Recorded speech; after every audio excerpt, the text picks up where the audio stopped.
very, very short, quick bullseye. Last time.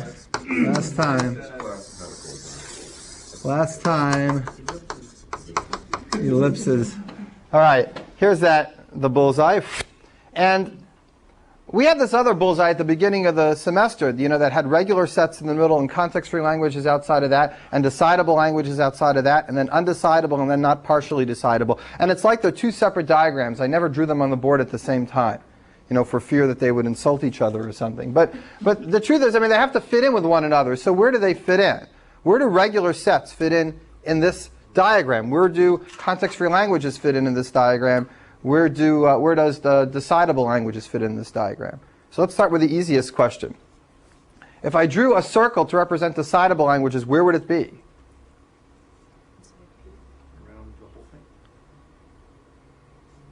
Around the whole thing, inside P, in P space, where would it be? Every one of these classes represents Turing machines that solve problems in this amount of time. So they all are guaranteed to halt in these time or space bounds. So decidable languages go out here. All this complexity theory stuff is underneath the decidable languages. Now, what about languages that are context-free? Sets of strings that could be generated not by a Turing machine, but could also be generated by a context-free grammar. Everyone understand? It's hard to decide that, but let's say somebody gives you a grammar and says, here's a grammar, and you know that the set of strings is from that grammar. How much time would it take for you to write a Turing machine, or how much time would the Turing machine take once you wrote it to accept all the strings in that set? That's the same question as how much time does it take to solve the membership problem for context-free grammars? You're given a string, it comes from a context-free grammar, you're going to write a program now to decide it, not a push-down machine, a program. How much time does it take? Linear. Right, the best time we know is linear, for deterministic context-free languages at least. For non-deterministic, we have this algorithm we did in class, which is the order n cubed in the worst case. So all those context-free languages are way inside here, CFLs. And in particular, they're n cubed or less. Okay, so they're way inside. Now what about regular sets? They're even further inside. How long would it take your program to recognize strings that were regular sets? More or less linear time. It just scans the input going from state to state and it knows the answer. Okay, so the book actually mentions a nice result about that. The book talks about Turing machines that try to accept this, right? And it gives you one method that takes order n squared.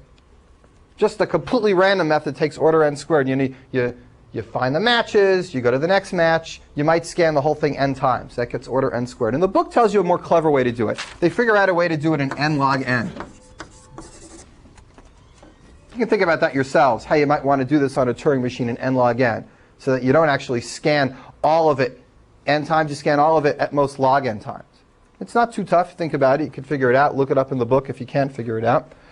Then the book mentions, and it's kind of a neat theorem, he doesn't prove it, he says, and I don't ever expect to do any better than this. And I don't ever expect to do any better than this because this is not a regular set. And it's known that you can't do better than n log n for things that aren't regular sets. Regular sets can be done in linear time. Okay, but you shouldn't expect to do better in general. All right, he talks a little about that. But generally speaking, all I want you to know is that regular sets are in here, context-free languages, polynomial time, etc. Decisibles out there. So complexity theory is a long discussion about what happens in between here and here, and then spreading those classes out. It's like a big magnifying glass. Just a little hole I wanted to mention. I want to make sure you all knew this, and I don't think there's any other things that we really missed out. We didn't spend a lot of time talking about particular reductions because we did spend a lot of time talking about that in algorithms. And I didn't want to just redo it again because they can get very, very complex and sometimes tedious. But I did give you problems on it because I think they're fundamental to this topic. So you should work on them. If you can't get them, ask me. I'll help you get them. And And that'll end problem set 5. I also decided tomorrow we have the final exam for this month, and I want everybody to finish by 3 and then go away and have a good time over the weekend. You can hand in problem set 5 when you come back on Tuesday if you like. That's okay. But I want the exam to be in my hand so I can grade it over the weekend. So in order to do that in the way that will make it best, none of you are going to concentrate if I do a lecture tomorrow morning anyway. So I'm just not going to do one. You can come in 9:30, start the exam then, but be done by 3. You can also come in 1 o'clock and be done by 3. Okay? It's meant same time as last. Same duration. Okay. Questions? All right, so now I'm ready to shift over.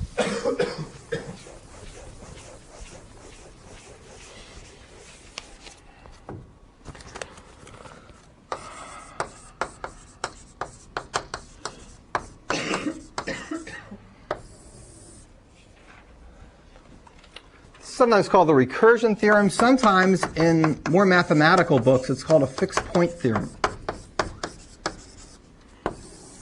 Now, of all the things we've done this whole semester, every single one, whether you like this stuff or not, does have completely practical applications in computer science, both theoretical and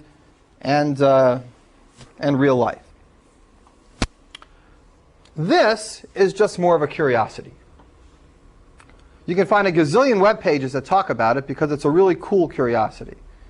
But the main curiosity that this implies is that programs are powerful enough to be written so that they can, as part of what they do, write descriptions of themselves out into memory. They can do more than that, but part of what they can do is actually know about themselves, know their own description. That's basically what this says. I will tell you specifically what it says in a little while, but I want to give you some intuition about it. The reason I'm giving you intuition, I found this great quote, which I thought about a long time before I decided whether I was going to do this lecture or not. I thought maybe I'd just do something else that would be easier to understand and more fun. And then I found this quote, and it really made me think that. This is by Juris Hartmanis, who's at Cornell, who's one of the pioneers of complexity theory. Worked on it from the 60s up through, he's probably even active today in research. He says, the recursion theorem is like tennis. Unless you become exposed to it at age 5, you will never become world class. So I thought about this, and I'm thinking, well, I'll just teach it to them in 45 minutes. That'll be no problem. And then I thought, is he right or not? And actually, I think he's right in some sense, that this is not something you see once and say, okay, now I get it. It's something you see once, and then it has to kind of seep in. And you get it better and better and better every year of your life. And if you started seeing it at 5, it's like these little kids who can play with a mouse very early. It's like part of their hand. They get muscle memory. This is kind of like, I don't know what kind of memory it is. But then I was passing by Greg in the hall, and he goes, yeah, but how many people really want to become world-class experts on recursion theory? And I said, well, that's true. Probably none of you do. So I figure you're not going to become world-class experts if you see it when you're 30. But you'll certainly get enough of a sense after today of what this is really about and what it implies. Because we're going to start with this very abstract description about Turing machines, but then we're actually going to go and take the implication of that abstraction, which is that, one of which is that programs can actually output themselves. You run the program and the output is the program. You've all told me that you read a paper about this in systems. So the programs that do this in some languages are longer than others, depending on what the language lets you do. But I looked at dozens of these. There's a page, a web page, that has these self-producing programs or printing programs, self-printing programs in hundreds of languages. And the one that I thought was most clear, but still captures the flavor of it all, and pretty much follows the abstract discussion in Turing machines, is one that's written in a language that I know well, called Logo, which is like a dialect of scheme.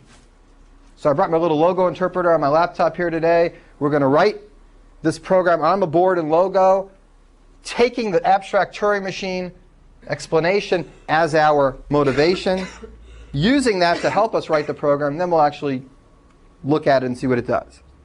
I also pulled out a C version for those of you who are a little more traditional, and it's very similar to the Logo one, but a little more obscure, so I didn't like it as much. But I'll show you how that works too. All right, so we'll do that later, but now we first need to talk about what's really going on. I should mention that this this peculiarity of a program that actually outputs itself, that is one implication of the recursion theorem. It is not the whole recursion theorem in its complete glory. It's one particular piece of it. Let me give you another little piece of the recursion theorem and give you a sense of why it's called a fixed point theorem, and show you how this connects with the real theorem a little later. But imagine this, just for a moment. And here's why the recursion theorem is called a fixed point theorem. Imagine you were writing a Turing machine or a program whose job it was to take other Turing machines and simulate them on a particular input, say the string 0. Okay, we'll call this the sim on 0. Looks like my name. Sim on 0 Turing machine. Okay, so here's what it's supposed to do. It's supposed to take another input that represents somebody else's program, and it's supposed to simulate that program as if that program was given the input 0. Everyone understand what it's supposed to do? All right. So this Turing machine that simulates other programs on 0 is going to have a bunch of states. It could be represented itself by some string. Do you think it's likely that the string that represents this program is actually the single symbol 0? Probably not. It's probably some long, complicated string. Okay? There's another program, simulate on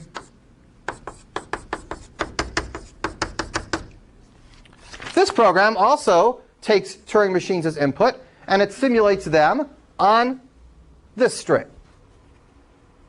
And whatever the Turing machine that it takes in as input does on this string, that's what this Turing machine will do. It'll just simulate it on this particular string. It takes any machine, simulates it on this particular string. So here is a corollary or an application of the recursion theorem or the fixed point theorem.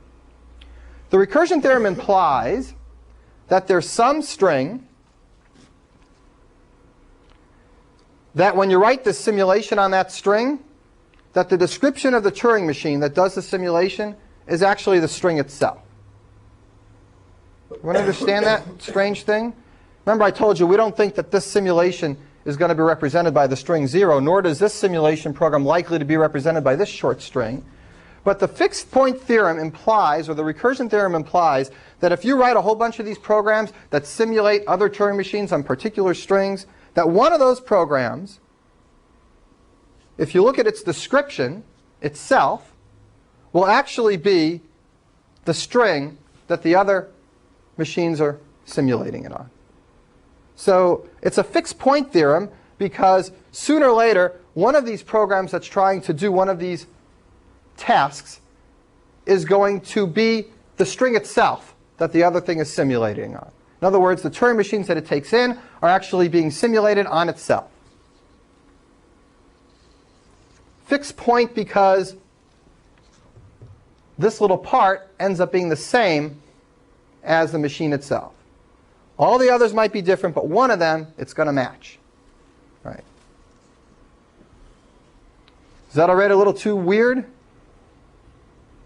We have no idea which string it's going to be, but you could find it if you looked hard enough.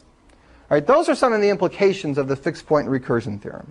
But some of the more easy to see, appreciate, and understand are the ones where the machine just outputs itself. So let's start with that. And our book does the same. It starts with that, and I think it's a good idea. So, before we talk about this recursion theorem or more implications of it, and I'll get back to that other implication later, let's talk about viruses, or basically programs. These are a little simpler than viruses, programs that print themselves. Basically, viruses are programs that print themselves and probably do something nasty also. And then print themselves, and then they spread. They do nasty stuff and spread themselves.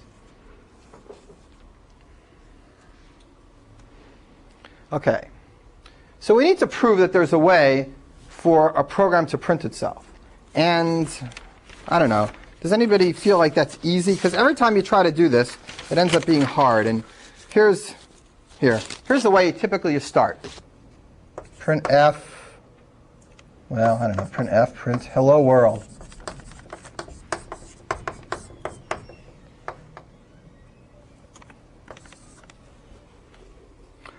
All right, so this prints hello world. Let's try to make a program that's going to print this program. because this doesn't print itself, just prints part of itself. So let's make one that prints this. Main print. You don't have to know too much C to try to do this. What should go in these quotes if we're going to try to print this program? Main, parentheses, open brackets, printf, hello world. Now that doesn't quite work because I want to actually print these quotes, right? So I kind of escape those quotes so that it doesn't end this quote. You all know that you have to do that, otherwise it ends the quote. So I escape these quotes out, so it actually prints those quotes. Semicolon, close bracket, close quote, parenthesis, semicolon, close bracket. All right, so what does this do? This program prints this program. And you can easily convince yourself that this is just hopeless. I can make a program that prints this one now, and then another program that prints that, and I could easily say, this is just like everything we ever do, right? Anytime you have something in the same city, the actual members of that city are not smart enough to know about everything about their own members. You have to have somebody outside the city who's smart enough to really, really understand everything in the city. But that's not going to be true here. A program is clever enough to print itself out. And it does not connect to the idea of somebody in town being able to do something for everybody. And it feels like it might, but it doesn't. But we need a better strategy than this. This is one rotten strategy. So let's kill this strategy and talk about a strategy that works. But we're going to talk about a strategy that works not in terms of a real programming language, but in terms of Turing machines, which is where this proof really comes. And you don't have to take notes on this because the book writes this up in very nice detail and explains it. But I'm just going to explain it here again. Here's the plan. We're going to write a Turing machine called self. And the job of this Turing machine is to print itself out. That's all it's going to do. Remember, every Turing machine has a description of itself, some sequence of zeros and ones that represents that Turing machine. Just as far as notation goes, if we talk about what a Turing machine does, we might give the Turing machine a name. We might call it P. And we say P computes this and this and this. And if we ever write this, we mean the encoding of P. We mean the zeros and ones that represent that program that we're talking about. Right? So let's distinguish between this and this. This is the machine, and I'll talk about what it's doing, what it computes, and angle brackets P is the actual encoding of P into a string. And it seems like a minor thing to make a fuss about, but there won't be any way to describe what we're doing unless we distinguish between these two. OK, questions so far? All right. So here's the trick. This TM called self, here's the description of it. It's going to be composed of two other pieces. Think of this as meaning that self has two parts, an A part and a B part. Very abstract here, but in just a couple minutes you're going to see these parts show up in a real program, so it won't be so weird. Self has two parts, A and B. I'm going to describe each of the jobs of these parts, but basically here's what's going to happen. A is basically going to look at B and store B in memory, or put B on the tape. And you're thinking, well, what the hell is B? Well, I haven't told you that yet. But whatever it is, A is going to put it on the tape. Now, what B is going to do is really weird. B is going to look at the tape that A wrote the description of B on. It's going to look at it, say, here's a description of me. And now I'm going to compute what I'm supposed to do, and then put that on the tape, and then put A in front of it. Let me write it out in more detail. It'll make a lot more sense when I do it in a real programming language. You'll really see how it works. Here it's going to be a little bit wild. So let's do it anyway. All right. Here's what A does. Oh, I need one little more piece of notation.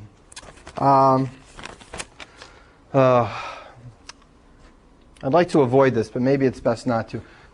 The book puts this in as a lemma, and it really is something that makes the description easier to do. So maybe I should do what they do, because otherwise somewhere along the way I'm going to need this word, and I won't have it, and I better do it now.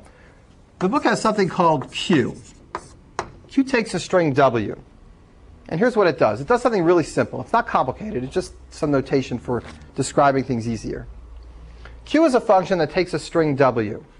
And it outputs a Turing machine that does nothing but print W as output. Okay, so Q of W is a Turing machine that outputs W.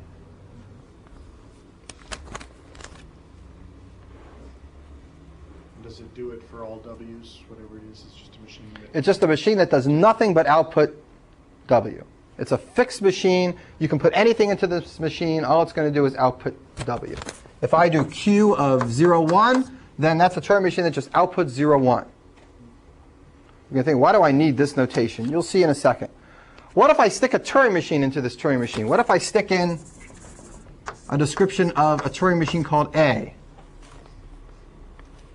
This is a weird thing to do, but I could do it. I put a big string in here. Then this produces another Turing machine that does nothing but output the description of the Turing machine A, the encoding of A. All right? That's all it does. It's another Turing machine, not A itself. It's a Turing machine that outputs A. Everyone understand what Q does and how we might use it? We're going to use it right now. Yeah. Yeah, that's my question. Is Q the Turing machine, or does Q a function that generates a Turing machine? Q is that Turing machine. Q of W is the Turing machine that outputs W. Yes. Yes. OK, so here's what A does. Here's A's job. A saves Q of B on the tape. In a program, what it does is save this in memory. Now, before I go on, what does this mean? It means it makes a Turing machine that does nothing but output the encoding of B, and it puts that Turing machine on the tape. The encoding of that Turing machine. The encoding of that Turing machine on the tape, right. No, it puts that actual Turing machine on the tape. Well, the encoding of that Turing machine, fine. Q of B is the encoding of that Turing. Oh, that's what you asked me here? Is this the Turing machine or the encoding of the Turing machine? Is it? It puts on the tape an encoding of a Turing machine whose job it is to do nothing but print out the description of B. Now, the thing is, we don't know what this should do right now because we don't know what B is. So let me explain what B does. So hold off, because we can't really finish this step or know the details until we do this. But once we do know this, we'll be able to take the encoding of what B does, create a Turing machine that prints that encoding, and put it over here. Oh, you really need to see a program that does this. But let me finish this first. All right, so here's what B does. Get the output of A from the tape.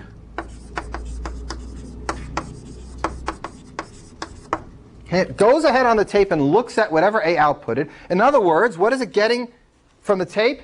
It's getting its own description. This is a key part. It's looking at the tape and finding its own description, something that says how it works. And it computes.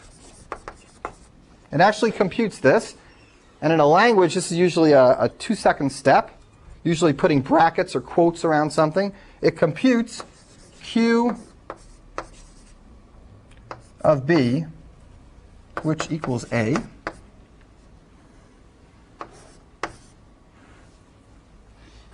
And I'll make a comment. That's a program that prints out B.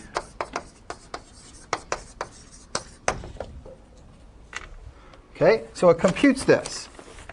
It looks on the tape and finds a description of B. It computes a Turing machine that's supposed to print that description out. It can do that because any Turing machine can compute Q of another Turing machine. And now that it's got this, now it's figured out A, here's what it does. It prints out that A followed by the B.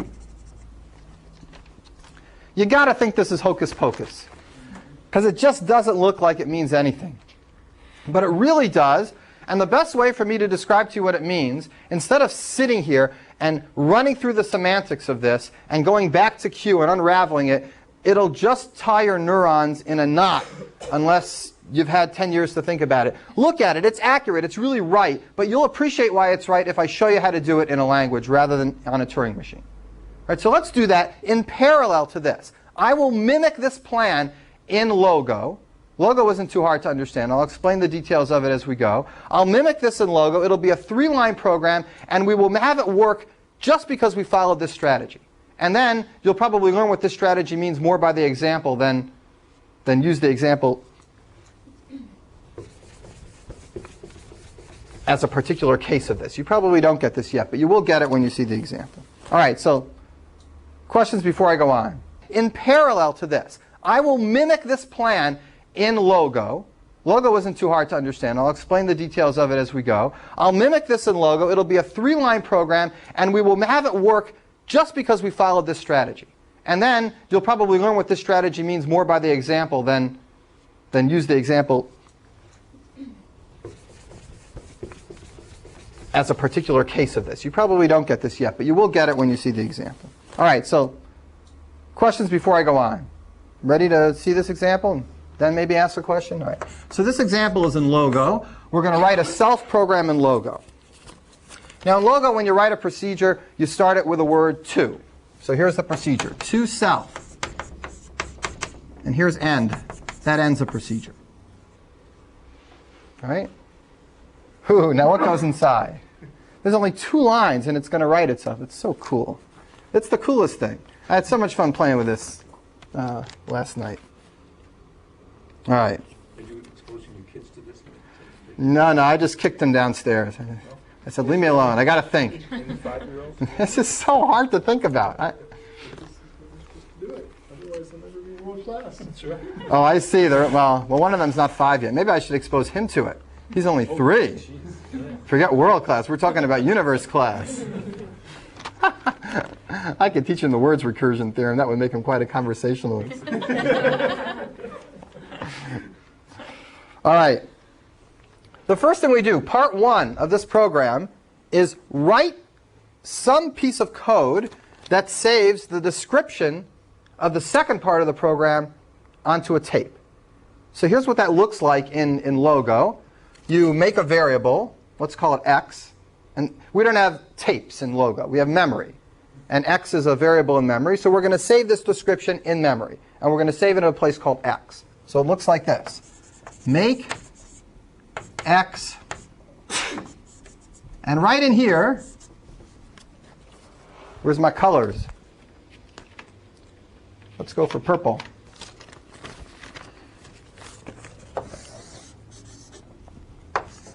Right in here will go the description of B. But I can't put it in yet because I don't know what it is. That's exactly how you should write one of these programs. You store what the program's going to be further down, and then you write the program further down, and when you're done, you stick it back in here. Okay, that's just what this is telling you to do. To make it a little more sense, but not yet, right? We have to go on. Okay. So what is B supposed to do? B is supposed to get this output A from the tape. How does it do that? It refers to this memory variable, x. Now in Logo, if you want to get the value of a variable called x, you put a colon in front of it. Dots x, it's called. And that gives you the contents of it. What's it like? Yeah, is it like what? Like, it's like a star in C. Contents of it. You know, if you program in C. In Java, they don't have these things. In Scheme, they don't have these things. What the hell? You put dots in front of the variable to get the contents of it. It doesn't matter if you've seen it before. You know what it means. All right. All right. So we are going to reference that x. And when we reference it, we are going to put it in the proper place where it belongs. And what we're going to do is we're going to compute the a. We're going to reference a from the tape in order to compute the description of a. And then we're going to print out a followed by b. All right. Well, how do we compute the description of something whose value is sitting over here? So like in a programming language, the description of a program is usually no more or less than putting that program into a string. The description of this program is just the program with brackets around it. So when I do this computation, Q of B, I'm going to look on the tape, I'm going to put brackets around what I see on the tape, and that will be a description of this program. Now if you're thinking, whoa, what's he talking about? You'll see in just 2 seconds. But maybe I should move on right here. Here, print. Here's where I'm actually going to do something. This part is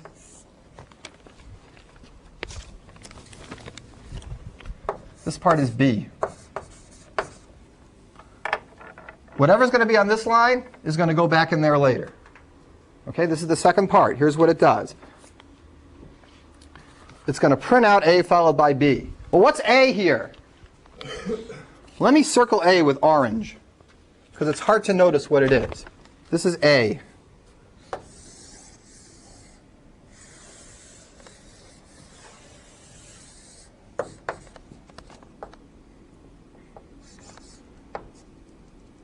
That's A.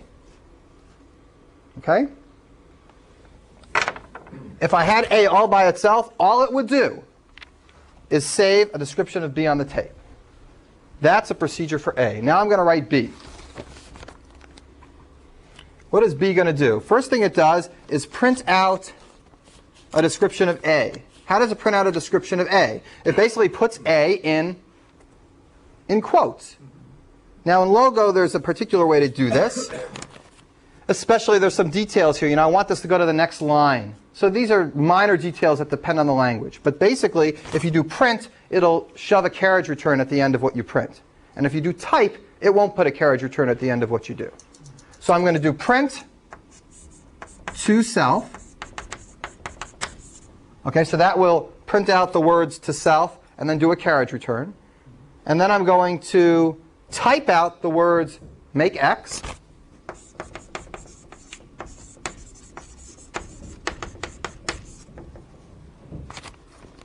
Okay, so far? So see what I'm doing now? I'm doing this part. I'm printing out A. What's the difference between print and type? Print puts a carriage return after it's done, and type doesn't. A line feed, not a carriage return. Carriage return and line feed is what I really mean. 10 and 12, right? What if you just send out ASCII 11? Be able to do both. All right. No, it won't. All right, where am I up to? I'm printing out A. So I printed out the first 2 lines of A. I'm just at the hard part. We also need the open bracket, right? What? For make x.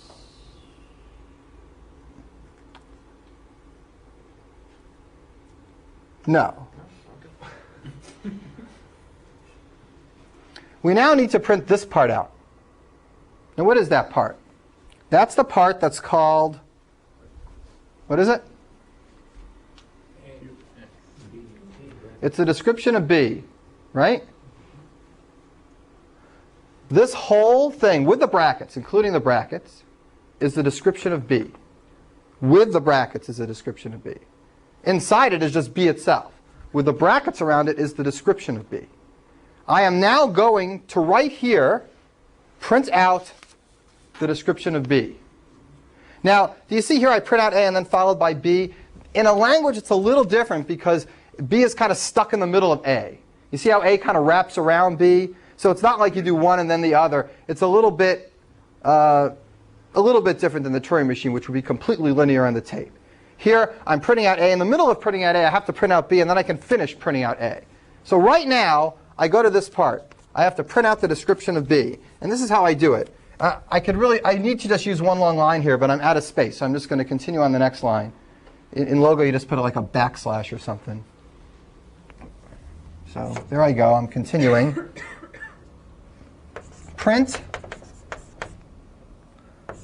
list quote dots x. This is a crucial piece right here. I want a new color for that because it's so important. Green.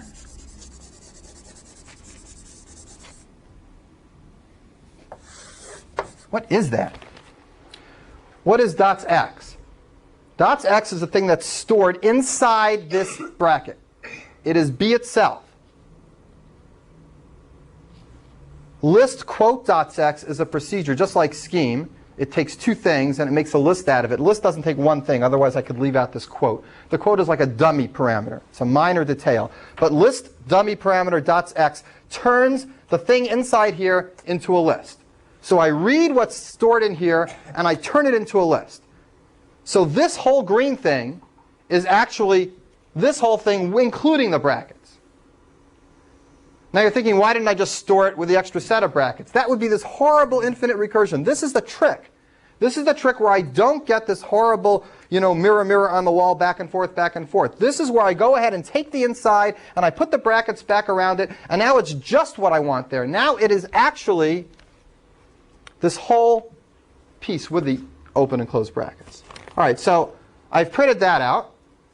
That means I've printed out the B. And now all I have to do is finish printing out the A. How do I do that? Well, I'm missing one little thing. Oh, I'm sorry. I'm making this all wrong. Oh.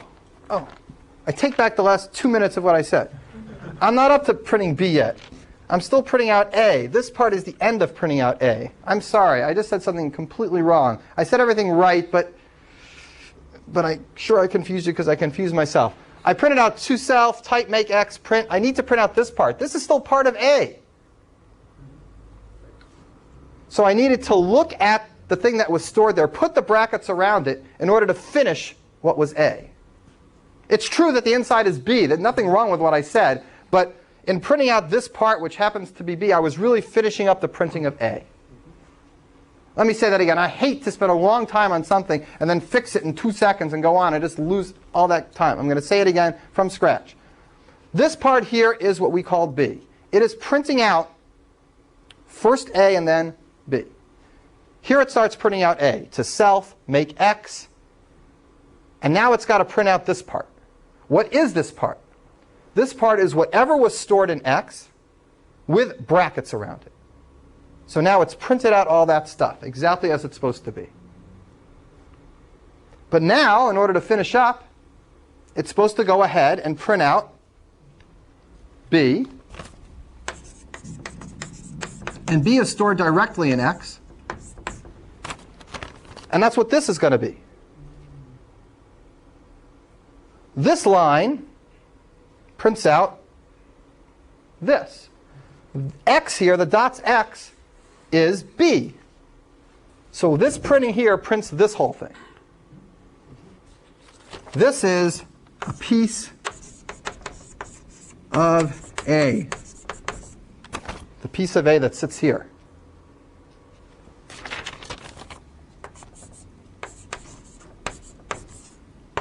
It equals that. I should have made it green.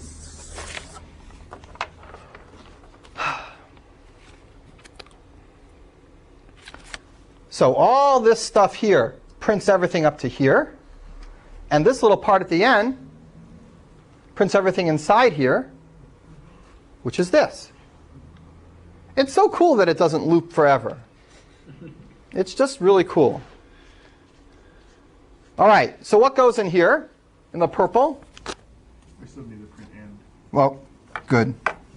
Thank you. I still have to finish printing A now. So I do print end. And now what goes in the purple? This.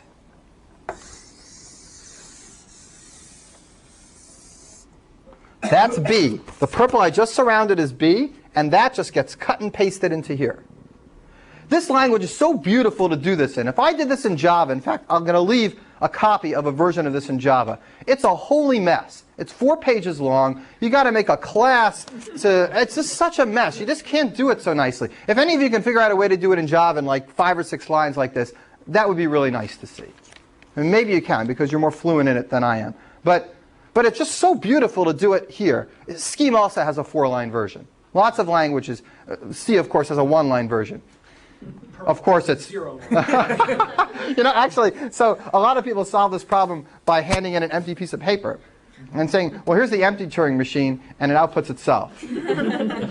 That, of course, is a trivial solution.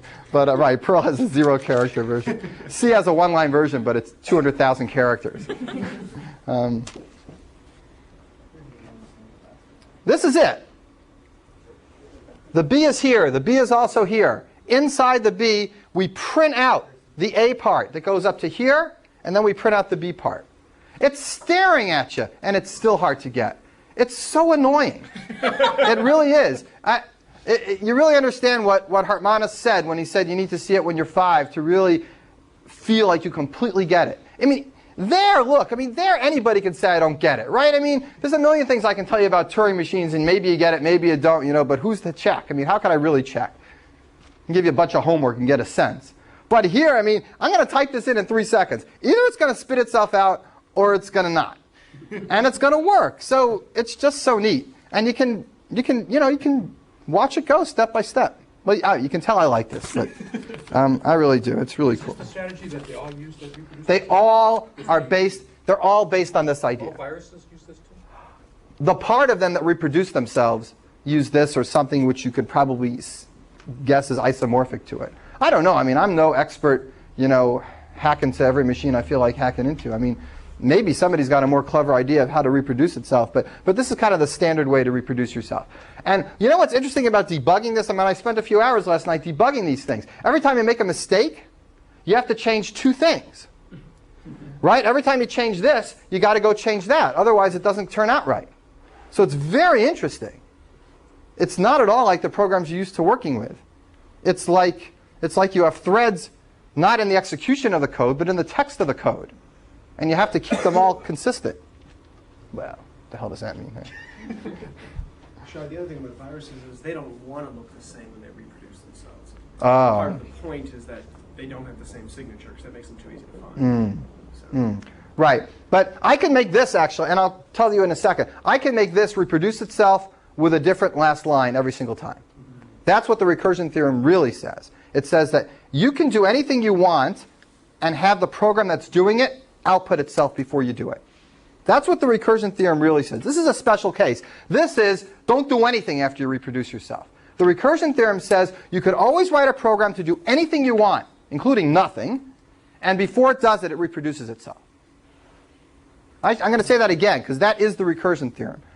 A recursion theorem says that if you want to compute anything, you can write a program that computes it, and before the computation is done, your program also spits out a copy of itself.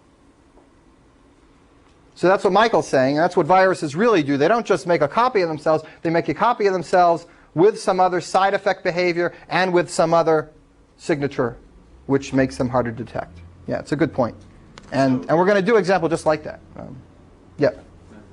If we're going to do an example just like this. Yeah.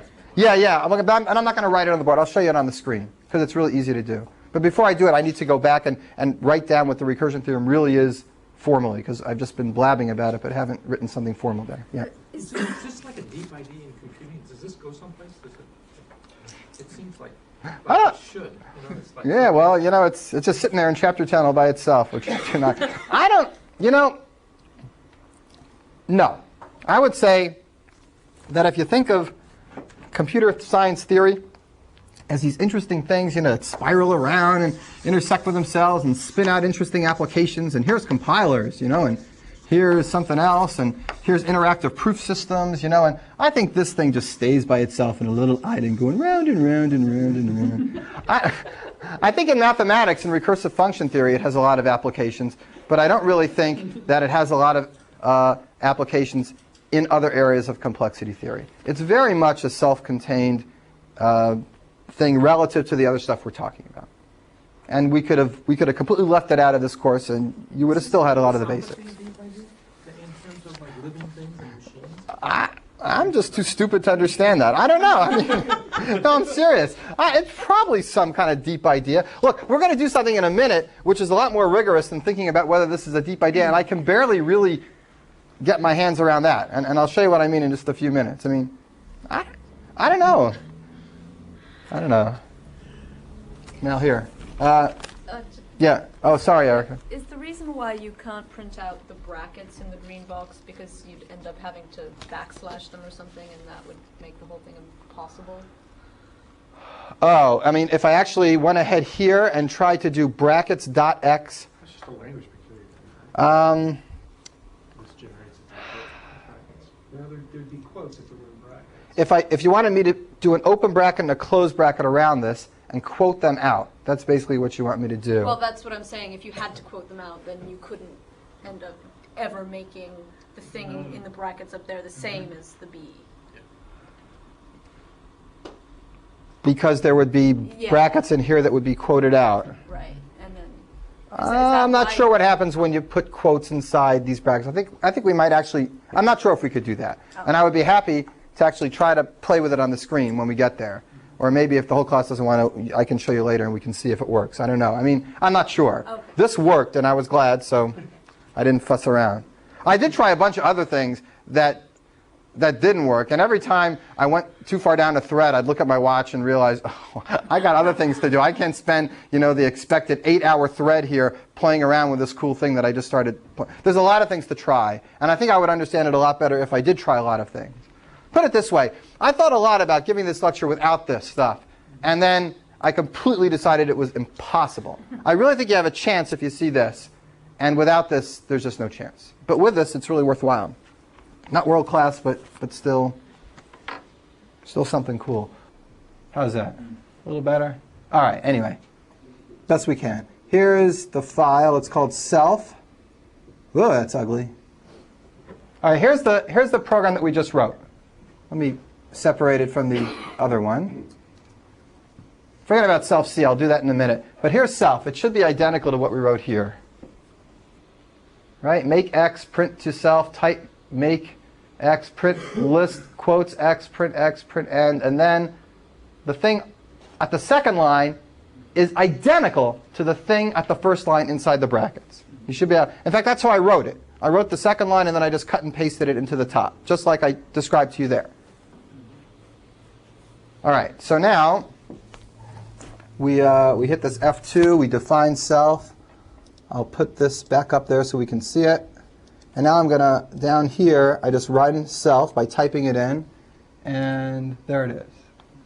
Isn't that the coolest thing in the world? It's just so cool. All right, so it's just identical completely to what's up there. It's not colored,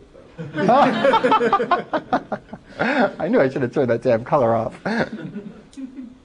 I was actually just completely neurotic about that. When you use a bigger font, the output goes off the end of the screen. So then it actually puts these little backslashes in to show you, that it really means to be the same line. And then it doesn't look identical to that. And I go, oh, I hate that. It's got to be perfect. So there it is, completely identical. It works, just works, 2 lines long.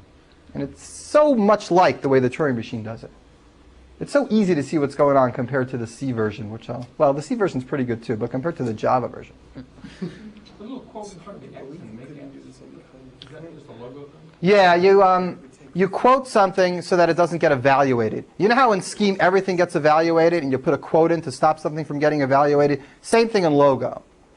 The dots are a special thing in Scheme, in Logo that's a little different than Scheme. In Scheme everything gets evaluated, period. And if it's a value, it just comes back a value. If it's a procedure, it evaluates the procedure. But Logo distinguishes between whether a variable is going to be evaluated as a value holder or as a procedure. And if you put a dots in front of it, it evaluates it as if it's holding a variable. And if you don't put dots in front of it, it evaluates it like it's a procedure. It's easier for beginners. Beginners have a hard time dealing with the fact that the same variable can be a procedure that gets activated and also something that just holds something. I'm sure you all had trouble with that at the first day. Or maybe not. All right, so I'll leave that there for now. I want to explain to you what self-C is. And before I can explain that to you, I need to show you something on the board. But maybe as long as we're here, so I don't shift back too many times, I should show you the C program. You want to see the C program? Mm-hmm. That's one line long also. Where's my C? Borland C.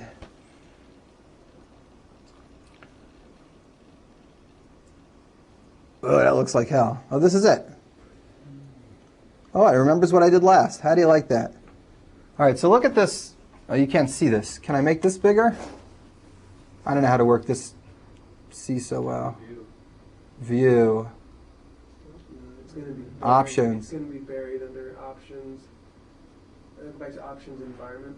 Go back to options environment. Yeah, that's probably good. Oh, Jesus. Yeah, it's going to editor. Oh yeah, fonts down. There we go.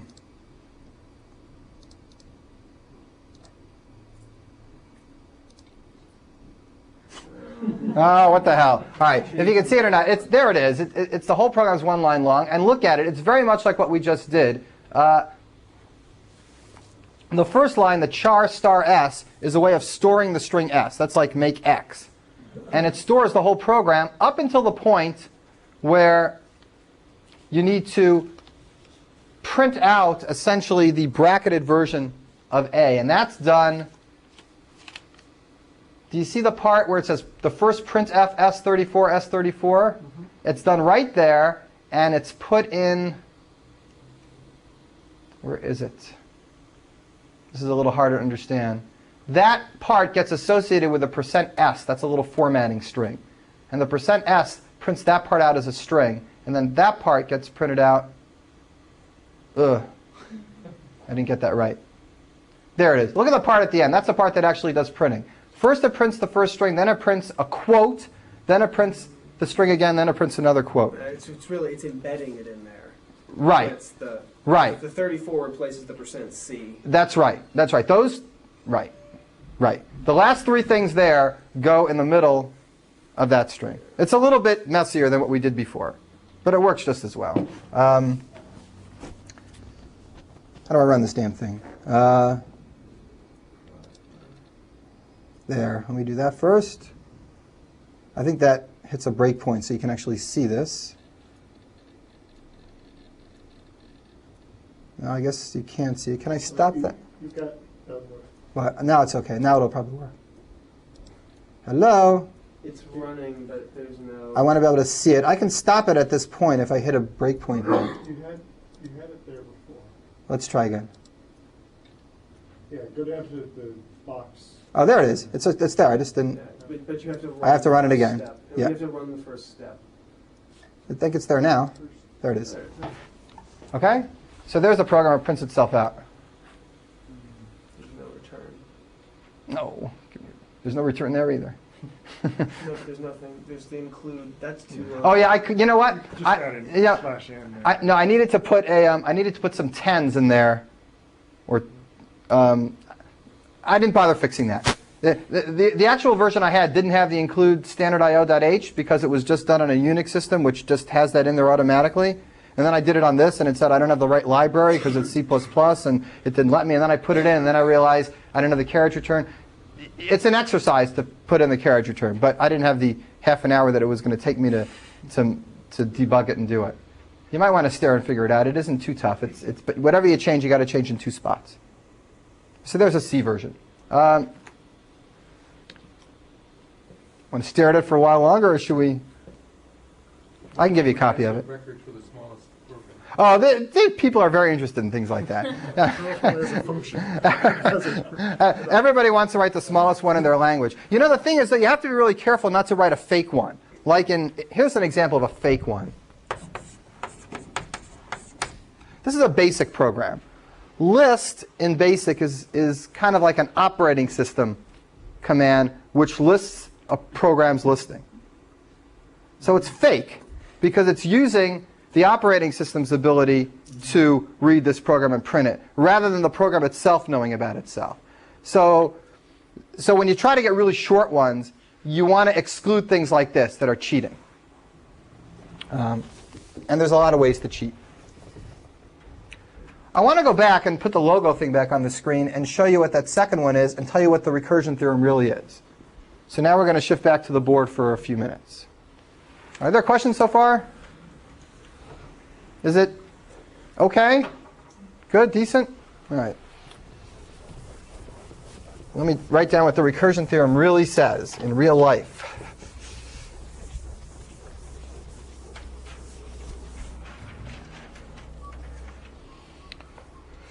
Okay. I'm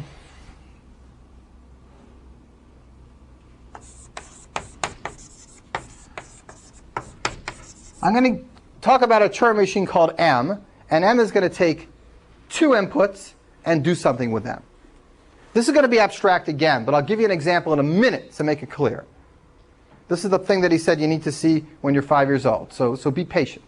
M is a Turing machine that takes two inputs and computes something.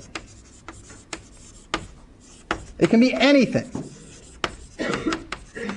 It could be like a universal Turing machine, that takes another Turing machine and an input and simulates that other Turing machine on the input.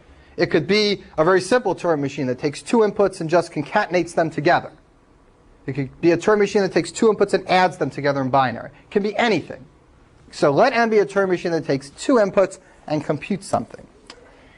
All right, then, here's the recursion theorem. Let's see if I can say it right. Then there is a Turing machine we'll call, what do you want to call it? Call it Frankie. Call it Frankie. I don't know why. I thought I heard Frankie. A Turing machine called Frankie that takes one input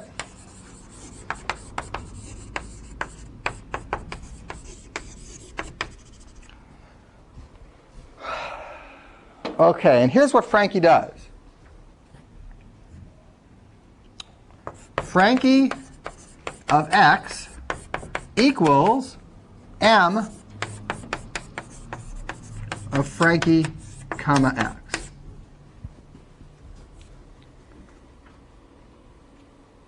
It looks like it's not saying much, so I'm going to interpret it in English.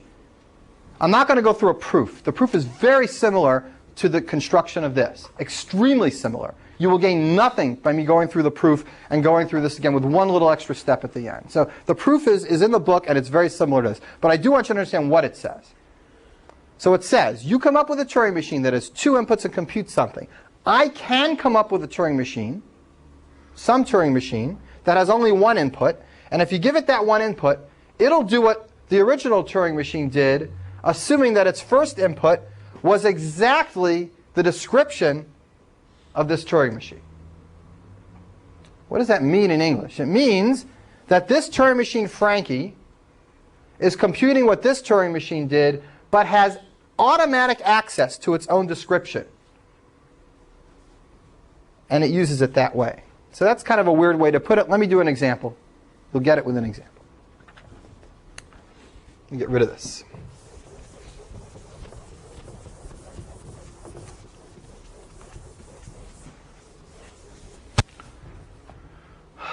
Let's say that M computes MAB equals A concatenated with B. This is concatenation. Let's say all M does is concatenate two strings together.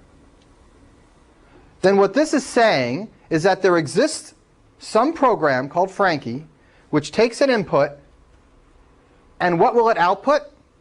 See if you can figure out. What will it output? What's it supposed to output? It will concatenate X to itself, to its own description. Everyone understand that? If you have a machine that concatenates two things together, then there's another machine that concatenates anything you want to its own description.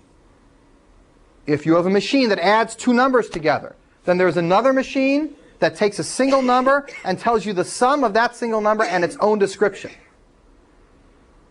So this, if you have a machine that does absolutely nothing, then there's another machine that if you give it anything will take its own description and do absolutely nothing with it.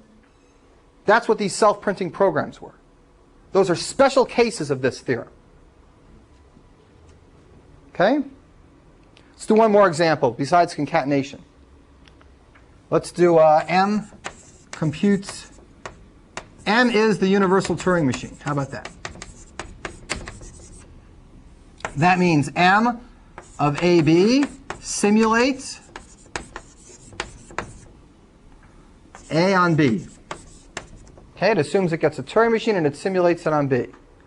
What does the theorem imply based on this? It implies that there's another Turing machine called Frankie, that if you give it any string, it will do what the universal Turing machine does with itself on that input. Basically, it just means it runs. It runs, right. Right. This is the most trivial example of how to use the recursion theorem. Any program you write happens to work here. It just means it runs on it. Okay? MAB simulates A on B, so Frankie of B is all it's supposed to do is do what the universal simulator does with Frankie on B. It's supposed to run Frankie on B. So whatever it does is okay. Now, as trivial as that is, I'm going to switch this around because this is the coolest thing. M of AB simulates B on A. Okay, it's kind of easy just to switch your universal Turing machine around. Now it simulates the second input on the first input. And now apply the recursion theorem because it says something completely different. What is Frankie supposed to do now? Let's see what this means again. This takes the second input and simulates it on a particular string. Right? So now, it's not the strings that are coming in. It's Turing machines that are coming in as the second parameter is x. And the description of your machine is the string that these Turing machines are going to be simulating it on. So this says you can write a Turing machine that takes other Turing machines as input and simulates it on a particular string.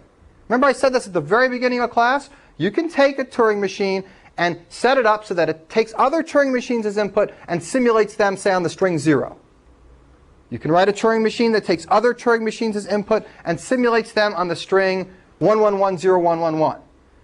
This theorem says that there is a machine that takes other machines and simulates them on a string so that the string it simulates it on is the same as the description of Frankie. This is saying that whatever Turing machine is working on Frankie, now take a Turing machine, simulate it on something. That's exactly what would happen if you simulated it on the description of this thing. That's the proof of that fixed point. So if you switch this around, you don't get something trivial. You get something completely unexpected. That there's always a Turing machine whose description is exactly the same as the simulation that it's doing of other Turing machines on the given string. So you get that fixed point. It matches. It's really cool. So that's maybe the coolest application that I could think of that's still comprehensible of this. And you can come up with other weird things for M, and then the implications of this become even more difficult to comprehend or maybe philosophical. But what I want to do before I quit, I'll let you stare at this and think about it for a minute. What I want to do maybe just to finish up is let's look at the example for concatenation. The theorem says that if I have a machine that does concatenation, I can construct another machine that concatenates inputs to itself.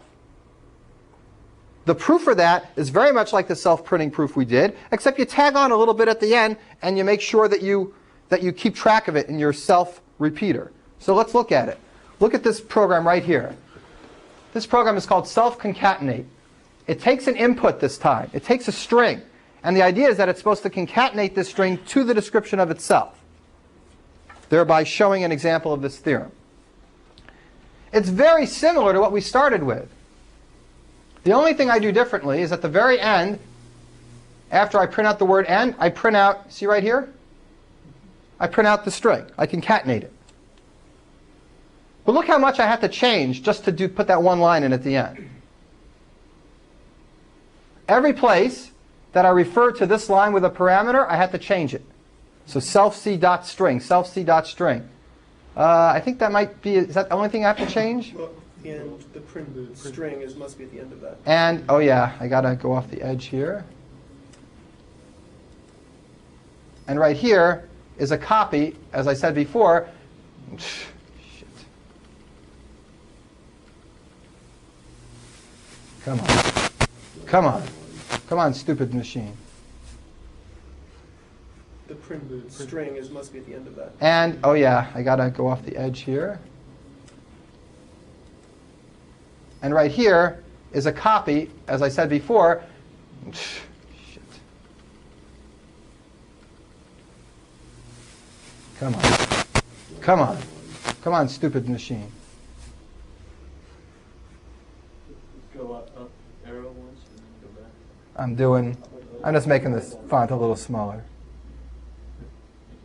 All right, down it goes. Now you can. All right, up it goes. I'll make it a different. Just type in 11 in the size. That'll work too. A little bigger than this. Now I'm cooking with gas. All right, a little better. So I have to put the print string at the end of the program to concatenate it. I have to include that. Remember, any debugging you do in one place, you do in the other place. And I have to change any other parts of it that got changed because of the parameter. And that exercise that I just showed you how to fix that to make this actually do something more than just print itself. The top one prints itself and does nothing. The bottom one does a real recursion theorem example. It prints itself and does the concatenation. That extra part is the easy part of the recursion theorem proof. If you understand the self-reference, that's the hardest part. And here I showed you how to do the extra part. And if you run this thing,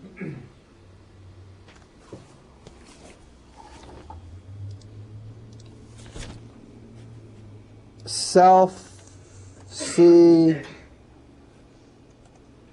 test. Oh, that's what I was telling you about those.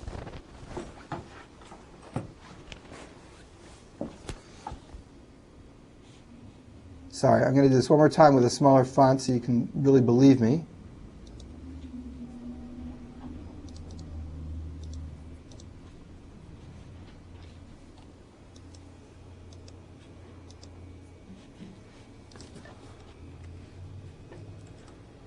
Self-C test. Oh, it still does that stupid thing. I'm not sure why it's doing those backslashes. It's got something to do with going off the edge. But it's exactly the same as what I had up on top. I'll show you what it was. And except for those breaking at the end of the line, it should be identical. And you can see test at the end of the thing. You know what? I'm not sure. I think if that part goes past 80 characters, it does this breaking. But I could fix it if I change the font. Take my word for it. Here, I'll do it. Don't take my word for it. I'll put it back to here, and maybe, well, now if it doesn't work, you're never going to believe me. Yeah, maybe you will. Oh, don't believe me. There's a little turtle on the screen. Yeah. You want to see a logo's fun. I was going to actually do this. Instead of concatenation, I was going to have a program that made a circle, and then this program was going to reproduce itself and put a circle around it. And I said, I only got 10 minutes here. I gotta make it clear. All right, so that's a minor thing. Those backslashes are because it goes off the edge of the line. It just means it's not an important point. But it really does reproduce that program exactly. And we could do this theoretically. No matter what the computation is, we can create our Frankie. And this also means any computer language you can do this with. Yes. In theory. Yes. Doesn't matter if it's Logo or Scheme or Java or Forth or Haskell or who knows what. It's the coolest thing. Yeah. But it's really just a cool thing. I mean, go hack around. There's a page called Quine. These are sometimes called Quines, named after the logician, I guess. And these self-repeating programs. You can find a page that just has hundreds of these submitted. And with various testimonies of various programmers and hackers who got their original interest in their career because they stumbled on something like this. They thought it was just so cool and so ingenious, and then they became programmers for the rest of their lives. So some people actually got inspired by things like this. I'm just wondering what's the basic difference that lets the barber not be able to shave himself, but but the program able to print itself. I'm not even going to attempt to answer. I just don't know how to. I don't have a better answer better than just look at that example again. I really don't. I don't have a really, really inner feeling as to the difference. And I might one day, and then I'll try. And it's like a teacher's worst. I was talking to Patrick Winston about this. He goes, you know, whenever you go to a class, you always tend to have this disease that you never feel you have enough. You know, and that happens when you think about something for 20 years. It starts to seem easy, and you feel like, well, I'm going to be done in 10 minutes. So you prepare more, and then if you don't catch yourself and have a little self-awareness, you'll lose it completely. And it's like, one day I will finally get an idea, and then I will be like compelled to have everybody understand it in one afternoon. And it'll just be, I really don't have anything to say, and I wish I did. I just don't have a nice explanation. These machines are not universally aware. They don't have to deal with. That's right. world of truth. That's a nice thing to think. Right. They certainly only deal with themselves. Right. We're not talking about a collection of people in the city, and that one person knows everything about all the other people in the city. We're talking more that any particular person in the city is allowed to know a lot about themselves, but maybe not a lot about everyone. So I think that's a nice way to put it. Yeah, that's a good idea. Yeah. Except that the problem was with the self-knowledge. Yes, the problem with this, right. The problem with knowing about everybody is self-knowledge. But if you don't insist on knowing everything, then it's okay to have a little self-knowledge. I guess that's the moral. A little self-knowledge is a good thing. All right, good. Tom's here, so he's still taking pictures of me, right? I want to finish with this topic, and I'll give you copies of all these things that I have, and I'll let you look at them and play around with them. But I want to do one more short topic before we go, and it's something you've seen before, and the only reason I'm doing it is because it's just really cool, and I don't have to get into too many details about it. So I promise I never put the picture on the board again, but I'll just put this one word on the board. Imagine the picture's there, and one of the rings says P-space on it. And remember I told you that P-space equals a time, alternating time, that's polynomial. So if you have polynomial time algorithms, but they work on alternating Turing machines, that takes us all the way to P-space. Non-determinism takes us out of P into NP, and alternating, the next step up, takes us up to P-space. Nice little jumps. There's something else that P-space is equivalent to, a class that I haven't talked about at all. It's really an advanced topic, but Mike Sipser talked about it when he was here. So I'll be able to remind you fairly quickly. I won't go into any formal details about this class. I'll just give you an example of how you compute things in this class. And then I'm going to tell you the theorem that this class, which is called Interactive Protocol, that this class called IP, is exactly the same as P-space. And that's just the kind of results theoreticians love. Somebody makes up this weird class, hopes it's a natural class to make up, and somebody else shows that it's exactly the same as another class we've been talking about that has a natural meaning. This is a very wonderful theorem, and it's a long one. It's about 10 pages in the book. So I won't convince you of this theorem, but I do want to tell you what IP is. So you know what P-space is. You know what A-time poly is. P-space is deterministic algorithms that use polynomial space. A-time poly are polynomial time algorithms that use alternating Turing machines. Interactive protocol is not at all like any computation you've had so far. It's not exactly deterministic. It's not exactly non-deterministic. It's a conversation. We compute things by having a conversation. Now, non-determinism in some ways is like this. In non-determinism, we have a very short conversation. Say I want to figure out 3-sat. How do I solve 3-sat non-deterministically? Who remembers? What do you do? Make a guess. You make a guess as to what? What do you guess? A truth value. A truth value for every single variable. So let's say that's your part of the conversation. Erica picks true and false for all the variables, and then she sends that message to me. And I got this letter from Erica, and I'm opening up really eagerly, and in it is nothing but true and false values. And I go, and then I look at it, and I say, well, I wonder what she's doing with her life, but let's at least check whether this formula is satisfiable. So I look at the formula, and I check the true-false values against my formula, and it works out. And I write her back a letter, and I go, thanks. Now I know this is satisfiable. And then she sends me a note the next day with another true-false assignment for a different formula that I had sent her. And that one doesn't work out. I go, can you please try again? But she can certainly convince me that it's satisfiable when it is.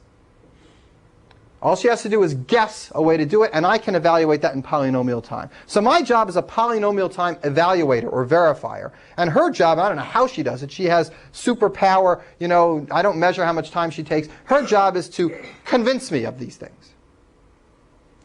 Think of non-determinism that way, and you'll understand a little bit about interactive protocols. Interactive protocols are the same kind of thing, except there's some randomness involved, and there's a back and forth that can go more than once. This is Sipser's lazy slave thing. That you Exactly. Right? It's the same thing. It's not. You've heard it before if you were at the lecture, and if you weren't, you'll hear it now. What about the complement of 3 set? I have a formula, and I want to know not whether it is satisfiable. What I want to know whether it's not satisfiable. Everyone understand the difference? And Erica's sitting at home, and she gets to send me these same messages, and I get to check them in polynomial time. How can she do it now? If she sends me a true-false set of values, and I check to make sure that they don't work, am I convinced that there's no assignment? No, because there might be some other one. So she'd have to send me another one, and another one. How many would she have to send me until I'm convinced that there's no 3 set? All of them, all 2 to the n. So despite the fact that she has tremendous power in picking these things, and she can, I don't measure how much time it takes her, but the protocol constrains us for this problem that I can't do it any better than 2 to the n time. She has to send me 2 to the n messages for me to be convinced. This problem is not in NP as far as anybody knows. Complements of NP is not closed under complement. This problem is NP, and this is not an NP. P is closed under complement, but not NP. Can't do complement of non-deterministic stuff, just like finite state machines. So Erica can't do this. So what people did is they said, well, why don't I just invent some way to improve the protocol and allow people to convince other people of things like this? And the best way to explain this protocol is to explain an example of a very famous problem called graph isomorphism. We talked about this once also. Graph isomorphism is a problem where you're given 2 graphs, G1, G2, and you're asked, can you place one on top of the other so that all the edges match up? Are they really the same graph for all intents and purposes? Can you relabel one so that it matches the other? Now, if you try to do that by brute force, deterministically, it takes n factorial steps. You have to try all n factorial ways of ordering the vertices and then checking the edges to see if they match. But now we'll do the same thing. Erica's a non-deterministic prover, and I'm the verifier or the evaluator. How can she convince me whether 2 graphs are isomorphic if they are? She guesses an ordering of one of them, sends it to me in order, and I compare it with my current ordering I have on the other. And if she's powerful enough to find the right guess, then I'm certainly powerful enough to check it in linear time, time proportional to the edges. So this is a problem that's in NP. Okay, you can guess it and check it. Its complement, just like the complement of 3 set, is not in NP. If you want to convince me that 2 graphs are not isomorphic, you'd have to send me all the possible n factorial arrangements, and I'd have to check them all to make sure they don't work. Same as before, this is an NP, the complement's not an NP. You should know one really cool, interesting thing. Most problems that we've talked about are, when they're in NP well, typically you try to show they're NP complete. Very often, you have a problem, either you stick it inside P, you show it's polynomial time, or you show it's NP complete. You don't like to leave problems sitting in open land. This problem has been in open land for at least 25 years. Nobody has any idea whether it's NP complete. Nobody has any idea how to do it in polynomial time. So it's one of the few problems that are not the hardest problems in NP. Almost all the problems in NP that we know of are at least as hard as all the others. This one might be easier as far as we know, but nobody knows. Wide open, this problem. So it's reducible to NP complete problems, but not the other way around? That's right. This reduces to any NP complete problem, but not any NP complete problem reduces to it as far as we know. So it's at least, they're all at least as hard as it, and we don't know if it's as hard as they are. But we think it is. Just nobody's come up. I think this just shows that NP complete is a weak theory. It's not enough to get everything that's hard to do. There's other kinds of things that we await people to discover. All right. let's think about the complement of this, because the complement of this problem is one where we can make up a protocol where you as a group can convince me that two graphs are not isomorphic. But we need a protocol to do it. And this protocol is different than the normal non-deterministic protocol. It's a protocol which is part of a larger computation style called IP. Okay, now here's the conversation we're going to have. There are two graphs, G1 and G2. I want to be convinced that they're not isomorphic. We're going to do graph non-isomorphism. No way to do this in non-deterministic polynomial time, but there is a way to do it in this style. I want to be convinced they're not isomorphic. I want you to help me. You can provide me with guesses, with information. I can verify that information. I don't necessarily trust you, but I'll check whatever you give me. And I'll try to use the information you give me to convince myself that these are not isomorphic. So if I ask you for an ordering of a particular graph, I get nothing from that. I'd have to do that n factorial times to get anything from it. But here's what I'm going to ask you to do instead. I'm going to ask you to do me a big favor. Well, and this. I'm going to take one of these graphs at random. I'm not going to tell you which one. I'm going to reorder its vertices. Let's call that graph H. It's either G1 or G2 all mixed up, because you guys have a copy of G1 and G2. I'm going to mix one of them up. I'm going to call that H, and I'm going to send it to you. Okay? And I'm going to ask you, is H equal to G1 or is it equal to G2? Everyone understand what I'm doing?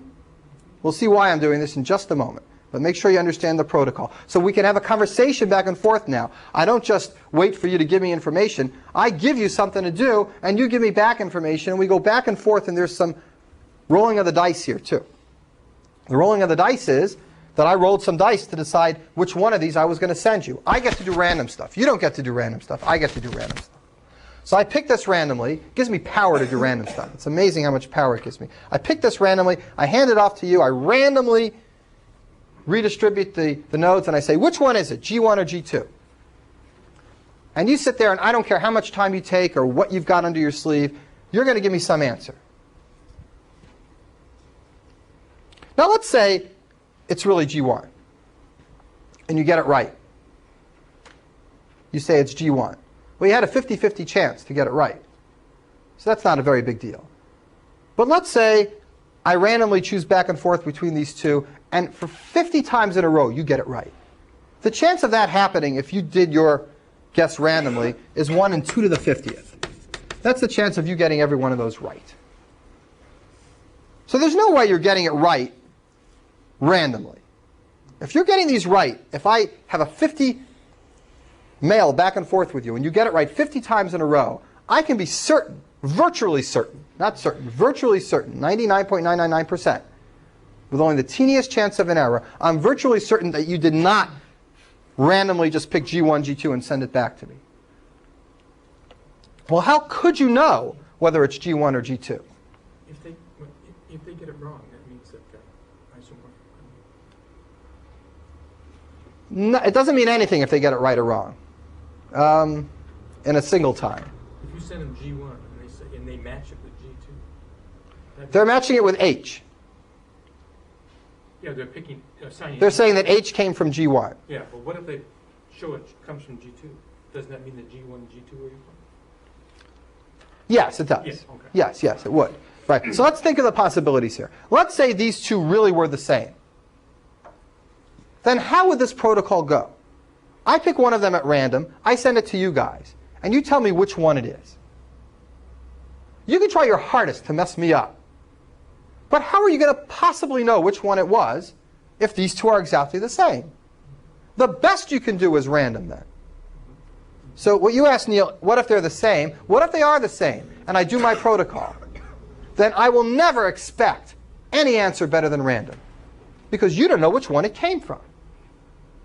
And it could be either G1 or G2. Whatever method you use, you're going to have to guess sooner or later. So if they are the same, I expect random answers from you guys. Therefore, when I get an answer like this, where you got 50 in a row right, you've convinced me of something. You've convinced me that they are probably not isomorphic.